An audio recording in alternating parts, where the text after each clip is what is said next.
Dr. Ghatan, if I ask you about fungus, I'm sure there are many, many types of fungus and where you can get them, and maybe even, I don't know, maybe there's even different animals of funguses, and maybe there's even different names, and people don't even know this is a fungus because somebody gave it a different name, and they think it's something totally different when it's really, in the end, just a fungus.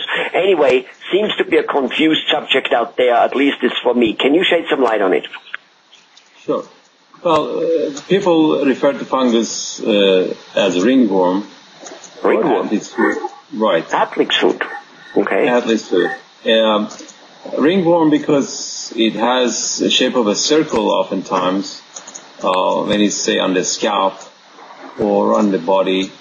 And athlete's foot because the athletes supposedly tend to get that the fungal infection on the feet more commonly.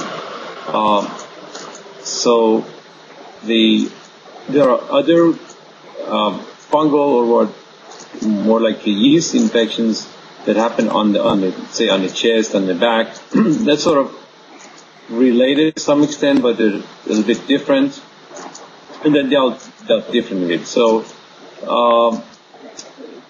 fungus is very common, especially in children. African American in particular on the scalp, it's very common to get fungal infection, and they know about the ringworm. There is a patch of hair loss, there may be some redness, scaliness. If it gets secondarily infected with bacteria, there could be some oozing and crossing as well. And that kind of fungus needs to be treated with oral antifungal. A lot of times our colleagues who are not very familiar with this, they treat them with topical creams and shampoos, which are not effective because the fungus goes to the roots of the hair, and these creams and shampoos do not penetrate that far. So then the patient needs to take an oral by mouth antifungal for a period of about 4 to 8 weeks. And if it's not done properly, if it's not taken care of, then it is possible to have a hair loss permanently on the scalp. Now there is fungus on the skin, on the face. It could happen on the forearms, in the back, any part of the body. Oftentimes, what the fungus likes on the skin is a warm and moist environment, and that's why it's more commonly found on the feet and between the toes, on the sides of the feet, and in the groins, where it becomes moist and warm. So we suggest to people to keep the feet cool and dry, wear other shoes and have cotton socks on, and maybe use some powder inside the shoes, powder on the feet to keep it dry and to prevent infection. You can also powder the groins to avoid infecting the groins. It's interesting that oftentimes people have the fungus in the groin. The source is coming from the feet. It travels from the feet to the groins. Or other times they have it on the nail. Fungus of nail, also known as onychomycosis, is quite common, and it's a little bit more difficult to treat.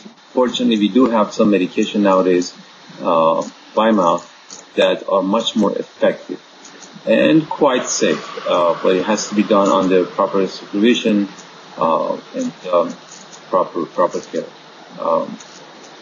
They do cure the problem, but it is possible for the fungus to return.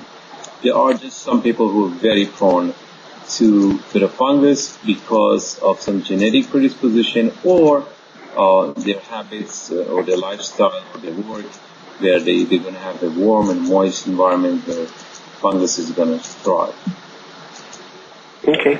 All right. So basically, treatment,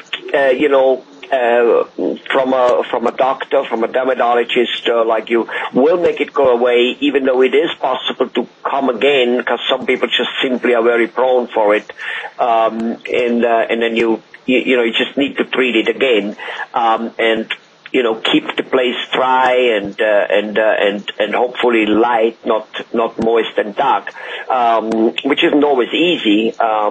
But I guess if you know that in winter you wear boots and stuff and it is more dry, more moist, I guess you just gotta be doing more hygiene work in the evening. Make sure the shoes get dried out. Make sure you change your socks more often, and at any potential opportunity, maybe take them shoes out or stuff like that. You know what I mean? Take the feet out, so that things like that. Right. Now, if a fungus, rather than being the inconvenient thing it is, does it have any other health effects we should be aware of? That, like, if we don't treat it, that something else will happen? Well, there can be what we call a secondary infection from bacteria. And, for example, when there is a fungus between the toes, it often causes a little cut on the skin. And from there, the bacteria enters and causes what we call cellulitis, which is a bacterial infection, and it often happens on the legs. And that, if it's not properly taken care of, can be life-threatening. So it is a good idea to treat patients, especially if the patient is a diabetic patient.